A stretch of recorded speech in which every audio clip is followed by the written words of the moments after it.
Bonjour, bienvenue pour ce 5e épisode, merci d'être là avec moi. Dans cet épisode, nous allons voir comment on utilise les cadrans. Je vais vous faire un exemple.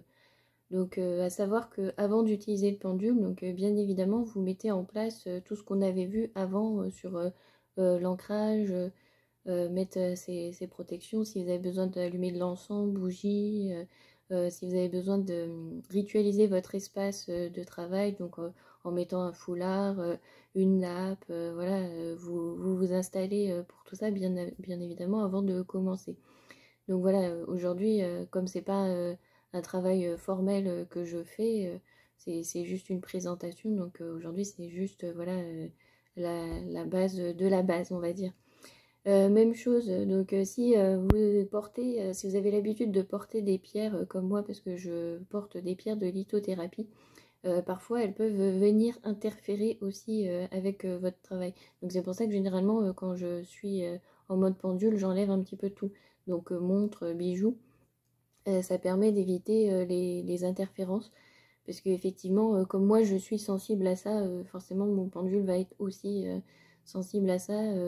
Même chose quand vous avez un pendule, vous savez, sur les chaînes, il y en a, ils ont plusieurs pierres, à savoir que bah, voilà, ça peut influencer, chaque pierre peut avoir une signification et influencer aussi le résultat. Donc voilà, essayez de choisir un pendule le plus neutre possible, parce que plus il y a de fioritures dessus, de bijoux, de symboles, plus il y a des significations derrière dans son utilisation. Voilà, si vous avez le plus simple possible, faites-le. Et on n'oublie pas, avant de commencer aussi, voilà, on demande à son pendule si c'est ok de travailler. Si vous ne savez pas comment faire, bah, vous utilisez simplement une feuille blanche et vous lui posez la question, voilà, au-dessus, si c'est ok. Pourquoi je vous dis d'utiliser une feuille blanche? Parce que même chose, suivant où vous allez vous installer, par exemple, si vous avez une table en bois, les nervures, etc., peuvent aussi influencer le chemin du pendule qui va suivre plutôt les formes du bois, le tracé qu'il y a en dessous, plutôt que de répondre sur votre questionnement. Il faut faire attention, en fait, à chaque fois, d'avoir un espace le plus neutre possible. Voilà, on va l'appeler comme ça. Mettez en place bah, tout ce que vous avez besoin là, si vous avez besoin de bougies, encens, etc. Et puis on va voir un petit peu le type de cadran et vous allez pouvoir aussi après vous exercer. Je me présente Stéphanie, énergéticienne. Je pratique au sein de ma micro-entreprise Zenome depuis janvier 2023. Vous pouvez me retrouver sur les réseaux sous le nom de Stéphanie Zenome. Je suis également médium et passeuse d'âme. Je me suis spécialisée en avril 2021 pour un protocole de passage des âmes non incarnées, des défunts après la mort, et également dans un accompagnement au deuil. Donc je vais enregistrer avec ma webcam à plat pour que vous puissiez voir les cadrans. Et en même temps avec mon téléphone pour le son, je n'arrive pas à mettre le son sur l'ordinateur, ni sur la webcam, ni sur le micro pour aujourd'hui. On va faire comme ça, hein. Système D. Moi j'utilise le pendule du bâtisseur. Vraiment le plus simple. Et vous voyez, c'est un pendule en métal, il n'est pas en pierre, hein, c'est pas, j'en ai un autre où c'est un cristal de roche. Et le cristal de roche, bah voilà, il faut le nettoyer, le purifier assez régulièrement, parce qu'il va se charger de toutes les énergies qu'il y a autour, hein, que ce soit de moi et des personnes présentes, des entités, des lieux, voilà. Il faut le nettoyer régulièrement. Et la particularité du pendule du bâtisseur, c'est que je peux le faire avec. C'est un pendule, voilà, qui est à la fois émetteur-récepteur. Il fait les deux. Et c'est pour ça il est très pratique et c'est lui que j'utilise en fait le plus souvent pour travailler, voilà, quand je me déplace pour voir s'il y a des entités non incarnées, etc. C'est surtout celui-là que j'utilise. Voilà, on va utiliser le pendule du bâtisseur. Et je vais vous présenter les cadrans que j'utilise le plus souvent. Il en existe bien d'autres, hein, vous en trouvez plein sur internet, hein, n'hésitez pas à faire votre sélection, à faire vos choix suivant vos besoins, vos demandes, ce que vous avez envie. Donc voilà, moi je vous présente ceux que j'utilise quasiment voilà, tout le temps. Donc il y a l'échelle de Bovis. Donc l'échelle de Bovis, elle est graduée entre 0 et 18 000. Donc à savoir que quand vous allez travailler avec votre pendule, c'est vous qui devez lui donner les indications du cadran. Donc lui, vous le placez donc en fait au milieu. Donc ça donnera ça. Voilà, on le place au milieu. Et ensuite, voilà, on va lui dire, voilà, entre 0 et 18 000 unités Bovis, quel est voilà, mon taux vibratoire ou le taux vibratoire de la personne. C'est à vous de lui donner en fait l'échelle de la graduation et l'unité. Il n'y aura pas marqué l'unité parce que là c'est écrit échelle de Bovis, mais techniquement je peux utiliser ça en disant entre 0 et 18 000 km, quelle est la distance voilà, de ce que vous cherchez. Donc c'est vous en fait à chaque fois qui allez indiquer au pendule ce que vous voulez qu'il fasse sur le cadran. Par exemple, on a celui-ci. Donc voilà, donc on voit que sur le cadran, il y a plusieurs informations. Vous avez à la fois les nombres et à la fois les lettres, et en bas en plus vous avez classification voyelle consonne. Donc quand vous utilisez un cadran comme ça, si vous cherchez, donc moi je l'utilise par exemple pour chercher le nombre d'entités non incarnées présentes que je vais aider à passer. Donc je vais lui dire, voilà, entre 1 et 26, parce que là mon échelle c'est entre 1 et 26, quel est le nombre d'entités non incarnées présentes voilà, autour de la personne, autour de moi. Après on affine les questions si c'est autour, dans l'aura de la personne, si c'est accroché à elle, accroché sur un membre, accroché sur un organe. Après on affine les questions. Mais voilà, c'est vous qui allez indiquer entre 1 et 26 quel est le nombre voilà, d'entités non incarnées présentes.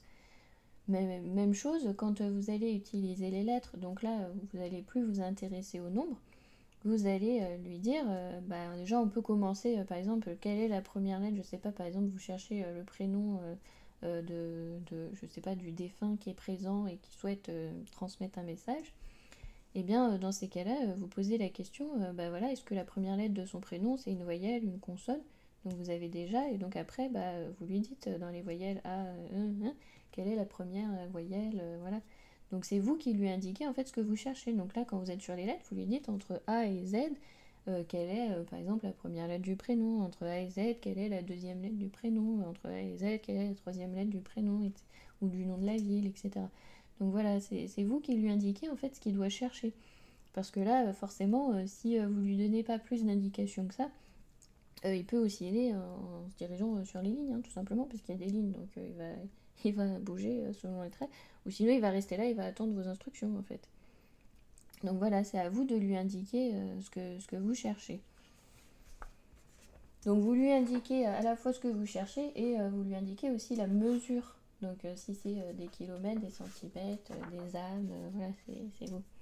Il y a aussi ce cadran, donc même si vous avez votre convention et que vous avez déjà la réponse oui, non, peut-être, je ne sais pas, si vous avez déjà votre convention, parfois pour lâcher aussi le mental, pour pas attendre forcément un oui, un non, pour être plus orienté sur sa question, c'est bien aussi d'utiliser celui-là, comme ça on n'a pas besoin de réfléchir. Alors attends, c'était J tourne à gauche pour oui, tourne à droite pour non, je sais plus, attends, qu'est-ce qu'il m'avait dit, c'est comme si, c'est... Voilà, on lâche le mental, on utilise celui-là, et voilà, vous avez oui, non, donc pour une question qui permet la réponse oui, non. Et au milieu, vous avez question erronée ou non pertinente. Ça permet, quand vous tombez là, de savoir que peut-être votre question est un petit peu trop longue et qu'il va lui falloir des précisions, réduire par exemple sa phrase. Je pense à... je vais essayer de vous trouver un exemple. Si vous lui dites est-ce que demain j'aurai bien mon train à 13h40 ? Donc déjà, est-ce que demain il va falloir lui préciser la date ? Donc plutôt, est-ce que je vais partir tel jour ? Donc vous précisez la date plutôt que demain, parce que demain, par rapport à où en fait, voilà, il faut un point de repère aussi de date. Donc du coup, donnez-lui plutôt la date, est-ce que demain je vais sortir? Voilà. Ensuite, c'est est-ce que demain je vais prendre, donc est-ce que telle date je vais prendre le train? Est-ce que telle date je vais prendre le train à 13h? Voilà. Vous précisez au fur et à mesure, vous affinez. Parce que si vous lui donnez l'information et de la date, et savoir si vous allez vraiment partir en train, et savoir si vous allez... il ne pourra pas répondre à toutes les questions, ça fait trop, et il va falloir avancer en fait pas par pas. Donc parfois vous avez une grande question, et il va falloir la découper pour pouvoir avancer au fur et à mesure pour avoir votre réponse. Donc voilà, ça sert à ça aussi, la question erronée ou non pertinente, ça vous permet aussi de pouvoir mieux préciser votre questionnement. Parce que forcément, le pendule, il va vous indiquer qu'il n'a pas compris ce que vous voulez. Donc voilà, ça peut être utile. Donc à chaque fois, vous voyez, hein, il y a toujours le petit rond là où on place le pendule au centre et après on le laisse voilà, osciller.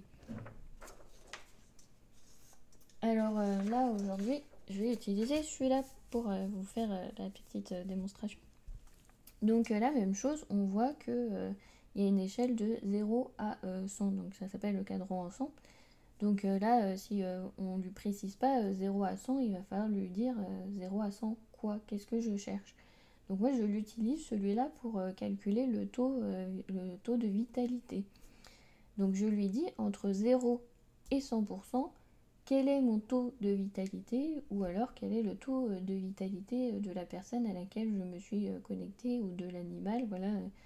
Par exemple, vous avez un animal qui s'est échappé, son propriétaire vous contacte et veut savoir si son animal est en bonne santé, s'il va bien, si doit mener des recherches, s'il a été renversé, s'il a besoin d'aide, enfin voilà.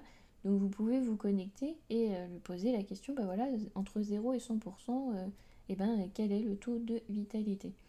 Donc c'est ce que je vais faire là, je vais poser la question, donc pour moi, entre 0 et 100%, quel est mon taux de vitalité? Donc je remets le cadran dans mon sens. Donc on se place au niveau du centre. Et on va lui poser la question, voilà, entre 0 et 100%, quel est mon taux de vitalité?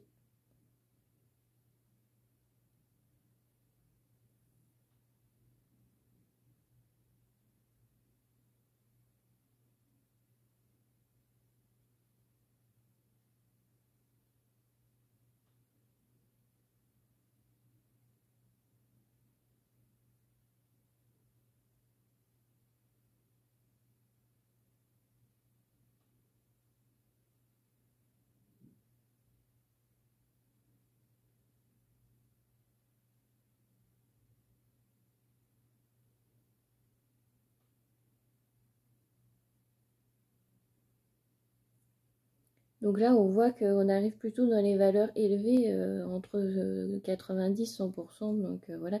Donc ça indique que, en fait, là, je confirme que je n'ai pas d'entité autour de moi. Mais bon, voilà, comme je sais que là, de toute façon, je suis plutôt en forme, que tout va bien, je me doutais bien que j'allais plutôt dans des valeurs plus élevées. Donc effectivement, quand on est entre 90-100%, voilà, suivant en plus le moment de la journée, si c'est le matin ou pas, vous savez que voilà, tout va bien. Donc voilà. Donc je sais que quand je suis dans des valeurs comme ça, je n'ai pas besoin de chercher s'il y a des entités non incarnées autour de moi. Le nombre d'entités, c'est que tout est ok. Quand j'arrive entre 50 et 80%, là je commence à me poser la question s'il y en a une, deux, trois, quatre, parce qu'elles vont venir pomper mon énergie. Donc là je sais qu'il va falloir que je vérifie. Donc ça me donne à peu près voilà, entre 50 et 80%. Je sais que je vais me poser la question. Même chose, hein, donc c'est pas forcément, si vous cherchez pour une personne, c'est pas forcément qu'il y a des entités non incarnées autour d'elle. Il faut aussi voir son état physique. Si par exemple elle est en état de stress, d'angoisse, parce qu'elle pense qu'effectivement il y a des entités non incarnées, ça peut jouer sur le résultat. C'est peut-être son stress et son angoisse que vous êtes en train de mesurer. Même chose si qu'elle est venue en courant, qu'elle n'a pas mangé, qu'elle se sent du coup plutôt faible, qu'elle n'est pas pleine d'énergie, c'est ça plus que vous allez capter qu'une entité non incarnée. Donc il faut aussi prendre en considération la personne et voilà son état aussi dans lequel elle arrive. En dessous de 50%, c'est là où on va se poser la question voilà, des pathologies physiques de la personne. On va plutôt l'inviter à s'orienter vers un médecin. Donc comme nous on n'est pas professionnel de médecin, c'est plus là, voilà, si c'est en dessous de 50%, il faut quand même se questionner, faut envoyer la personne vers un professionnel. Hein. Si par exemple, bah, voilà, c'est une personne très stressée, très angoissée, que vous la voyez en détresse par rapport à ça, et que vous avez un taux inférieur à 50%, c'est bien de l'orienter, de lui dire voilà, d'aller voir un psychologue, d'essayer d'en parler, de trouver un professionnel de santé et de se faire accompagner. Donc c'est aussi votre rôle, voilà, de la prévenir. Après, la personne, elle en fera ce qu'elle en veut. Si elle pense que c'est forcément à cause d'entités, etc., vous ne changerez pas ses croyances. Mais voilà, il faut aussi garder son discernement et bah, dire vraiment les choses. Ne faites pas croire à la personne, ah oui, effectivement, vous êtes à 40%, c'est sûr, il y a plein d'entités non incarnées autour de vous. Si en fait, c'est pas ça, c'est tout simplement l'angoisse, l'anxiété interne de la personne. Voilà, il faut rester un petit peu lucide par rapport à ces choses-là. Comme je vous avais dit, hein, quand moi j'avais fait donc mon stage de ma formation de passeur d'âme pour moi, on m'avait trouvé entre 0 et 20%. Donc 0 et 20%, c'est plutôt les personnes en phase terminale ou dans le coma avec lesquelles on essaye de contacter, de parler. Donc je n'étais pas en phase terminale, je n'étais pas dans le coma. Et voilà, c'est parce que j'avais 4 entités non incarnées collées à moi que du coup qui me pompaient beaucoup d'énergie. Et en plus j'avais un mal de tête extrême. Donc vous voyez, ça a conduit à ces données-là. En plus, voilà, la personne qui a mesuré mon taux débutait aussi, démarrait, elle n'y connaissait rien. Et en plus, elle avait aussi des entités non incarnées sur elle, collées à elle, sur son aura, hein, et aussi sur elle-même. Donc moi, elles étaient juste autour, donc elles pompaient mon énergie, mais elles étaient collées à l'intérieur, donc déjà, elles pompent 2 fois plus. Et elles peuvent aussi amener à fausser les résultats. Donc c'est comme aussi pour les bijoux, quand je vous conseille d'éviter d'emporter parce qu'ils peuvent influencer le résultat. Même chose si vous venez avec des entités accrochées à vous, donc des défunts. Quand moi je parle d'entités non incarnées, je parle de défunts. Hein. Je ne suis pas experte en autre chose. Donc voilà.